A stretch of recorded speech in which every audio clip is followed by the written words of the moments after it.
Hello and welcome to the watering hole. Thanks for checking out this clip. Don't forget to like and subscribe because that'll make the baby Jesus cry, and I know how much you guys love making the baby Jesus cry. Hello and welcome to my channel. Vice Rhino here, and joining me this evening, I've got the wonderful Paul from Paulogia. Welcome, Paul. Thank you so much for having me. Yay! Pleasure to be here as always. I've tried to unify our color scheme this evening. Oh, with blue and yellow? With blue and yellow. Did you discover that that's like the worst color combination for LEDs? I did. Because it just turns into white?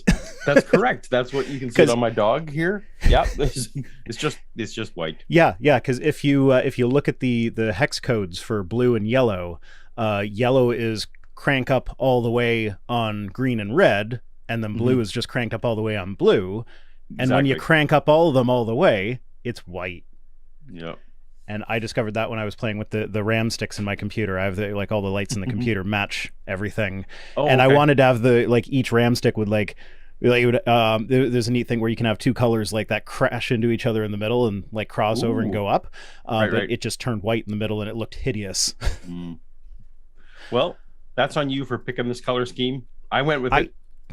I'm brand loyal to you. Okay, but you see this hideous dark brown color underneath there? I do, yeah. That's this whole office, and I always have the curtains shut in here because I feel like I'm getting a hedge installed soon, so maybe this can change. But like, there's a fence right over here, and there's a sidewalk right beside it, and people are always walking their dogs up and down it. So I always feel like I feel exposed, like I'm in a fishbowl and people are watching me when I'm sitting here right beside the window and they can see in and stuff. And on top of that, my computer's like right here. It's probably not the greatest idea to have it right beside the window. It's a quick smash and grab.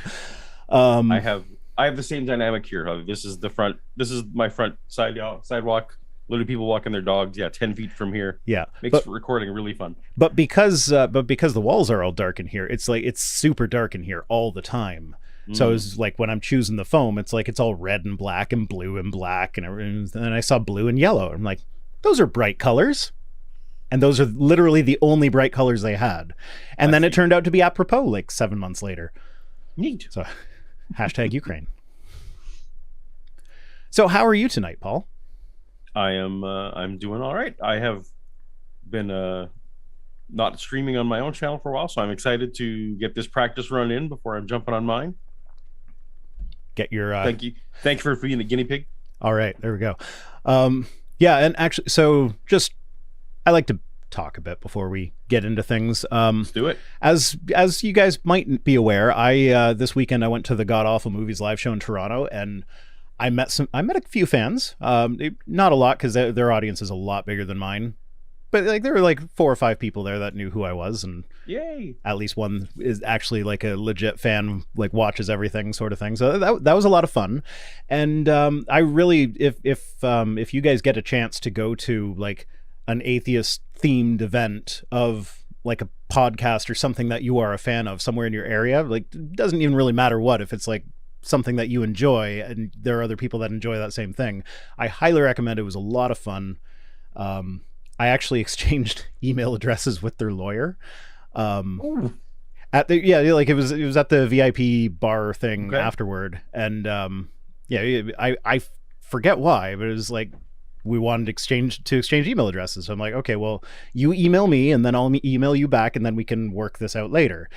And then I got back home, and I saw that I had an email from P. Andrew Torres in my inbox, and I was like, I don't remember why we were supposed to email each other. So I emailed him back. I'm like, okay, so was this because you hit it off as buddies, or because you wanted legal advice? No, it wasn't legal advice. There was something that we wanted to discuss. It wasn't. I don't think it was professional. I think it was a personal thing.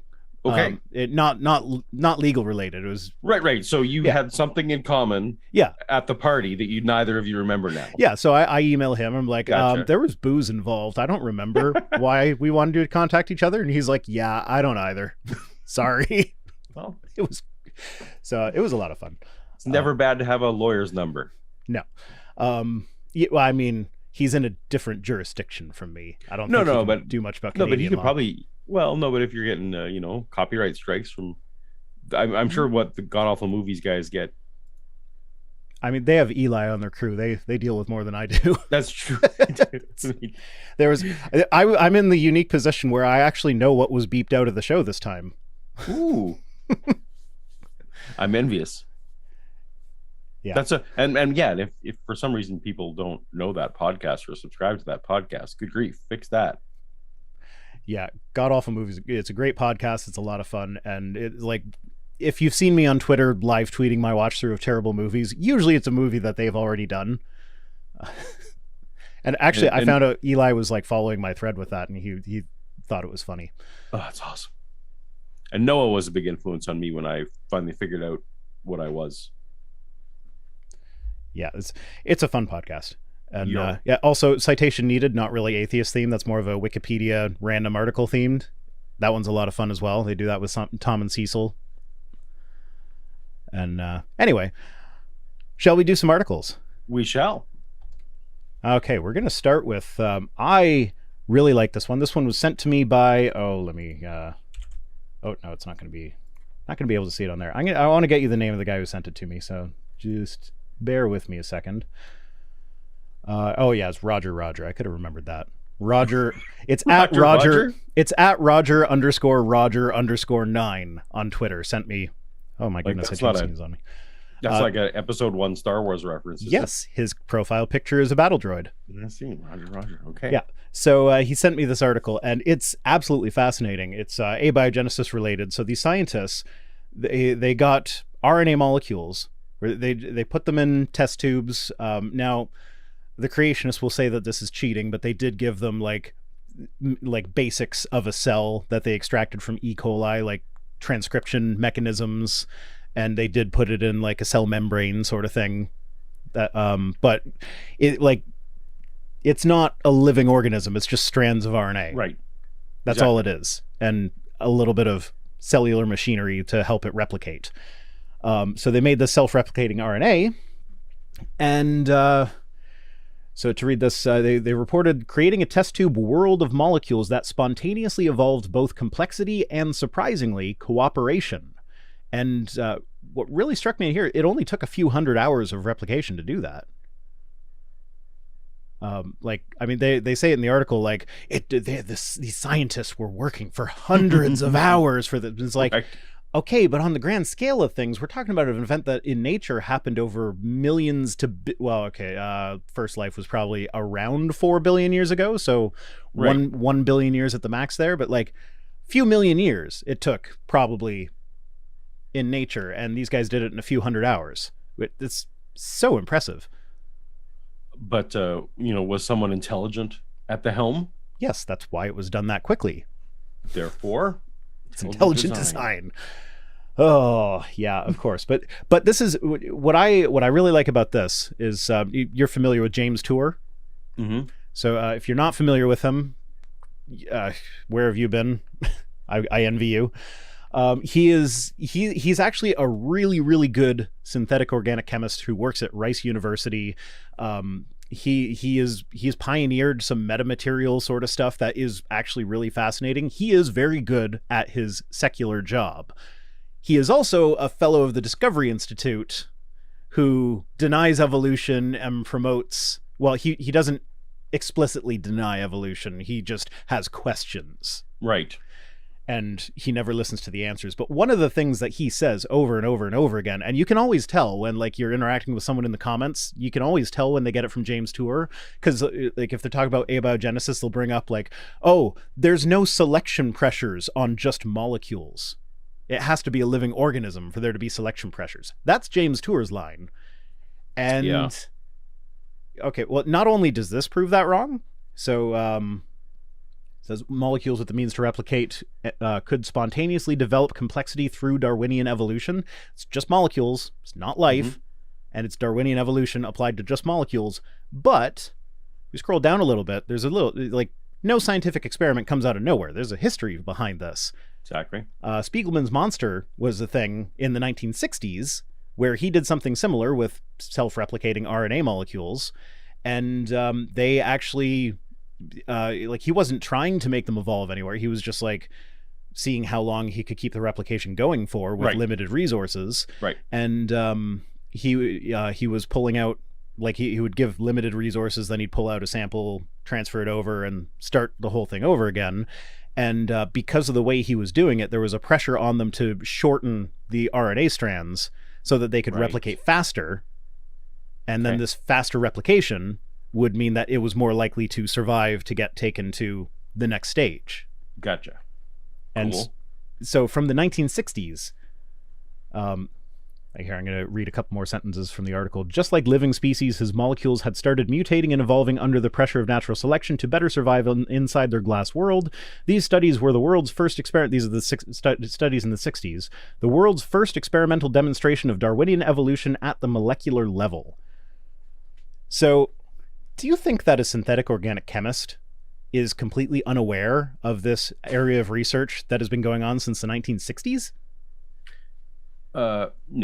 No, I mean, this isn't synthetic organic chemistry. This is not what James Tour does. Like he talks about himself as though he is an expert in abiogenesis, but synthetic organic chemistry is just like a very, very tiny fraction of what's involved in abiogenesis. Of course. He pretends that it's all that, but right. It's hard to know what someone will willfully avoid as well, though. Yeah, that's true. So it could be that he's just like, when he sees it, he just doesn't read it, sort of thing. Right, or exactly. Like for example, you may have loyalists. I'm just trying to, like, let's say you have Windows versus Mac loyalists. May potentially just not be willing to. They don't know what's going on with the other side, even though they hate it.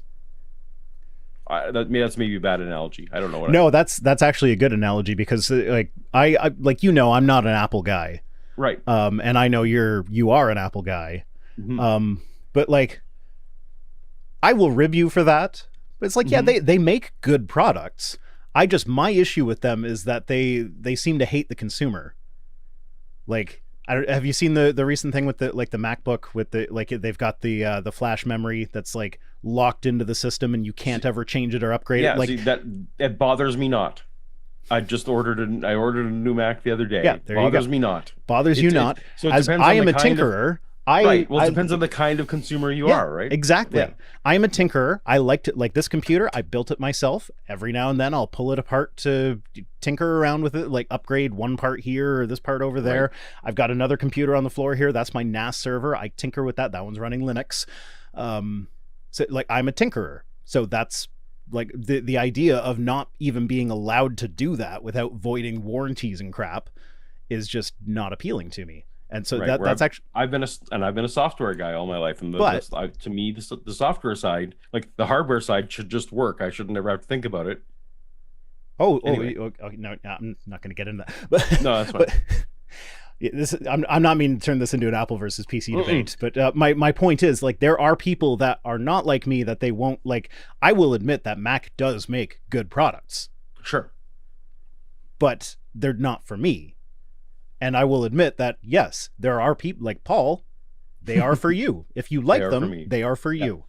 So maybe that's what's going on with James Tour, is that like actual origin of life research just isn't for him, even though he pontificates on it all the time. That's right. Yeah, that's right. So I got a super chat from just some geeky guy who says, Rhino, are you planning on doing a video related to abortion after the whole Supreme Court leak news? I'm interested to hear your side of this.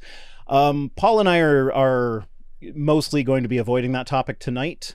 There are a couple tweets that are kind of related to it that we'll get to later, but as neither of us are in a position where it directly affects us personally, it's not an impact on our bodies. We're like, I did discuss that last week with Rudy, because Rudy does have a uterus, so that would actually affect them. And so if you want, not our bodies, but also not our country. Yeah, that too.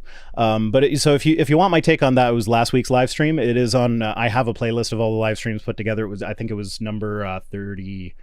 Oh God, I didn't put the number in the title on this one. So whatever number this one is the last one. And also, if you subscribe to the Watering Hole, I will be like breaking that live stream up into chunks and uploading it there. And the first one that'll be uploaded there is the majority of the abortion themed one.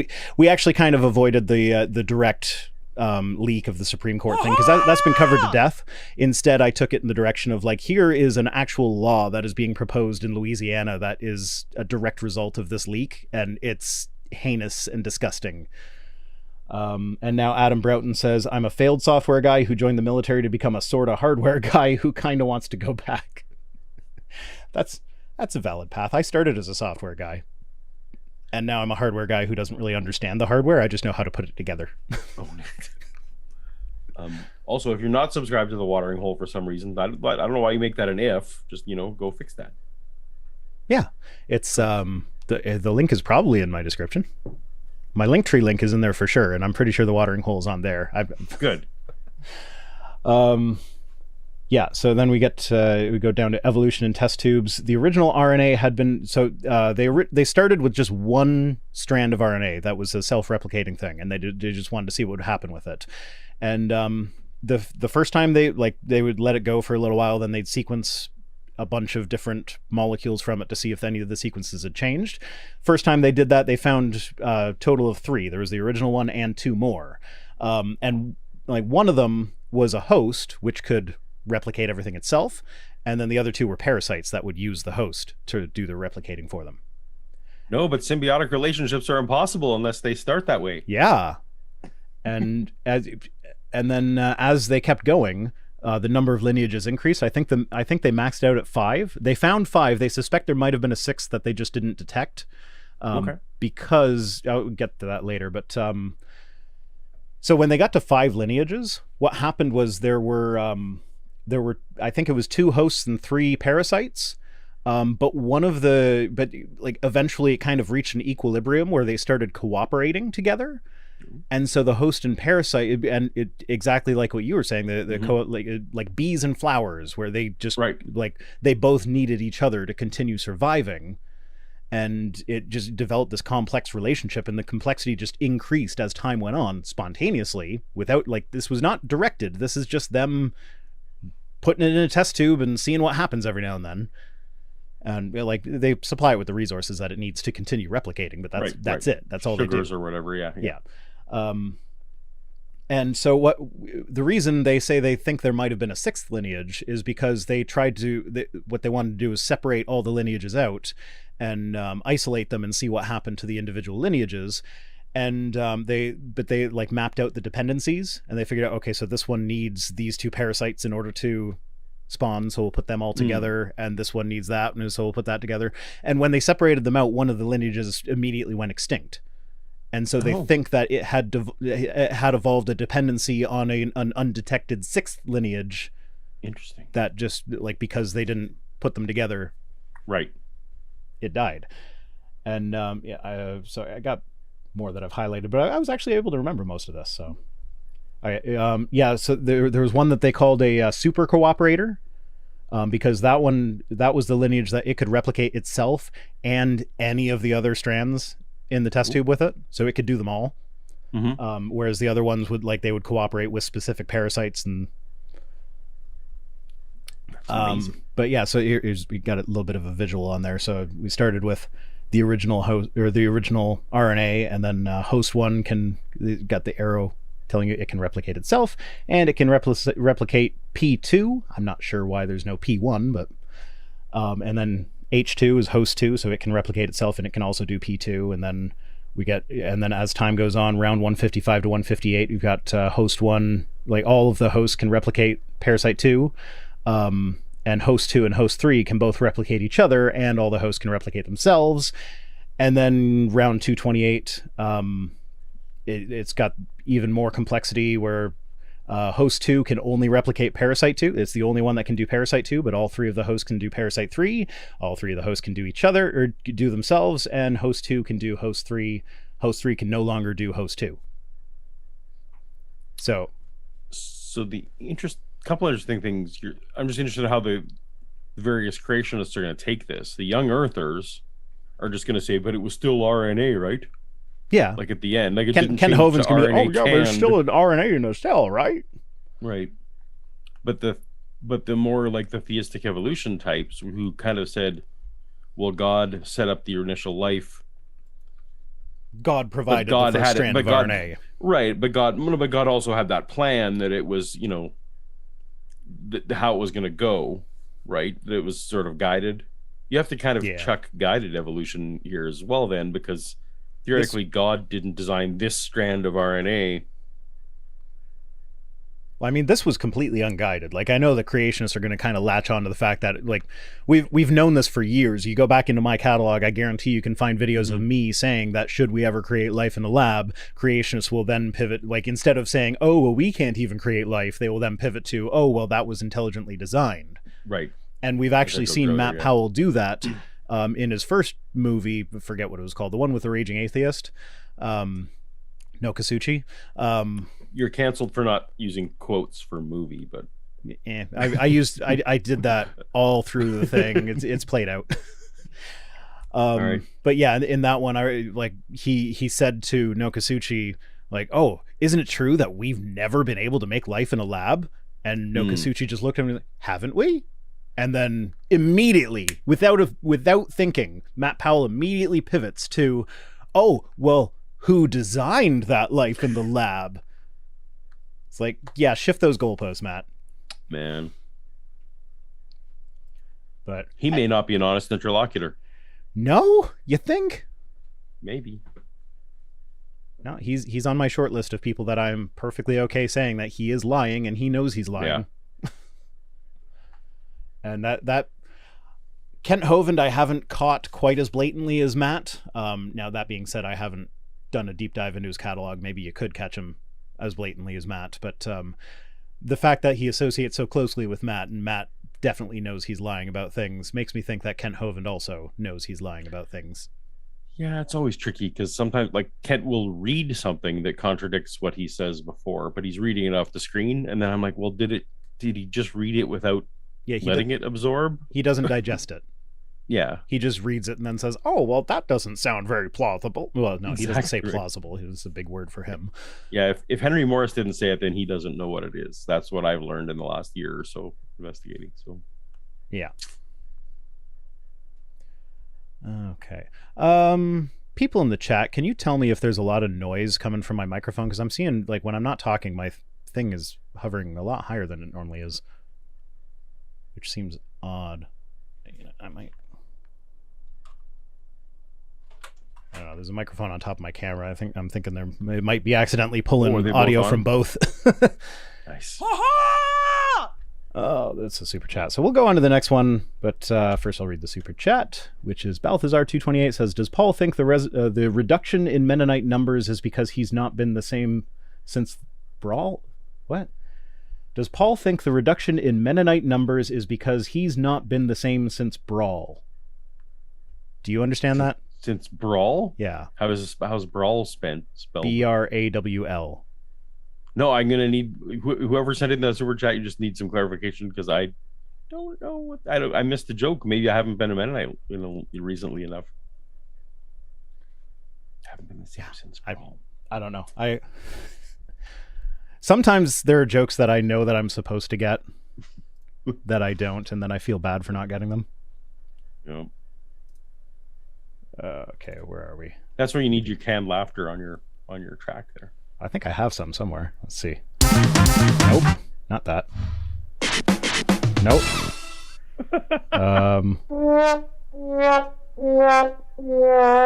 I've only used that one on my stream with Shannon. I remember. I should be using this one all the time. Yeah, I think there was a canned laughter on here, but I replaced it with one of the other ones. Whatever, who cares?